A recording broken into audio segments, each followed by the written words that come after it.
சொல்றாரு, நீ நான் இப்படி நடந்ததுனாலதான் கர்த்தர் எனக்கு கொடுத்தாரு. கர்த்தருடைய நீதியில நிக்கிறோம். கர்த்தர் அந்த நீதியில தான் நம்மளை ஆசீர்வதிச்சுக்கிட்டு இருக்காரு. நம்முடைய நீதியில கிடையவே கிடையாது. பாஸ்டர் இப்படி நிக்கிறாருன்னா அவருடைய நீதி தான். அதுக்கு லாய்க்கே இல்லை பாஸ்டர், அவருடைய நீதினாலதான்.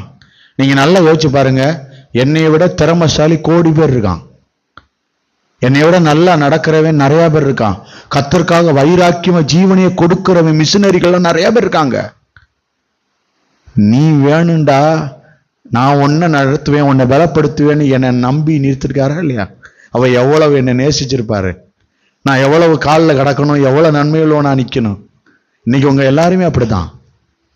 உங்களோட திறமைசாலிகள், உங்களோட மேன்மையானவர்கள், உங்களுடைய ஐஸ்வர்யவான்கள், அழகுள்ளவர்கள் எத்தனையோ பேர் இருக்காங்களா? அவங்களெல்லாம் தாண்டி உங்களை ரட்சித்து மீட்டு கொண்டு வந்திருக்கிறார் பாருங்க. அப்ப எவ்வளவு உங்களை நேசிச்சிருப்பாரு, எவ்வளவு உங்களை நேசிக்கிறாரு, எவ்வளவு உங்களை தேடுறாரு பாருங்க. மேன்மை உள்ளவர், மகத்துவம் உள்ளவர். இன்னைக்கு கர்த்தர் உங்களை தேடிக்கொண்டிருக்கிறார். இன்னொரு வசனத்தை வாசிப்போம். இந்த வசனத்தினுடைய காரியத்தை கர்த்தர் சொல்லும் பொழுது எனக்கு ரொம்ப ஆச்சரியமா இருந்துச்சு. நிறைய கிட்டத்தட்ட எக்கச்சக்கமா பேசினார். ஆண்டவர் பேசக்கூடிய வார்த்தை என்னை ரொம்ப அசைச்சிருச்சு. என்னென்னமோ இந்த வசனத்துக்குள்ள நிறைய ரகசியம், 1000 ரகசியம் இருக்கு. இயேசு மரித்ததுனால கிடைச்ச விஷயம்னு நிறைய விஷயம் இருக்கு. அந்த சந்தோஷத்தை நம்ம பெற்றிருக்கிறோம்னு சொல்றாரு. இன்னைக்கு உங்ககிட்ட இருக்க கடன் போல எல்லாத்தையும் இருக்கு. எவனையா போய் கேளுங்களேன், நிம்மதியா இருக்கியான்னு கேளுங்களேன். நீ நிம்மதியா இருக்கியாப்பா அப்படின்னு கேளுங்களேன். ஏன்டா வாழ்றன்னு இருக்கு அப்படின்வான். எல்லாருக்கும் எல்லாத்தையும் ஏதோ ஒரு பிரச்சனையில நிம்மதி இல்லாம இருப்பான்.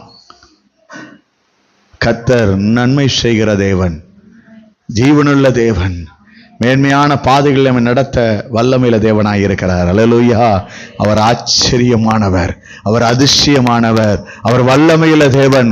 அவை நம்மை நடத்துகிற வல்லமையில தேவனாய் இருக்கிற எந்த ஒரு நல்ல ஈவும் ஜோதிகளின் பிதாவின் இடத்திலிருந்து இறங்கி வருகிறது. அல்லேலூயா. 1 பேதுரு 5ஆம் அதிகாரம் எடுங்களேன் கொஞ்சம்.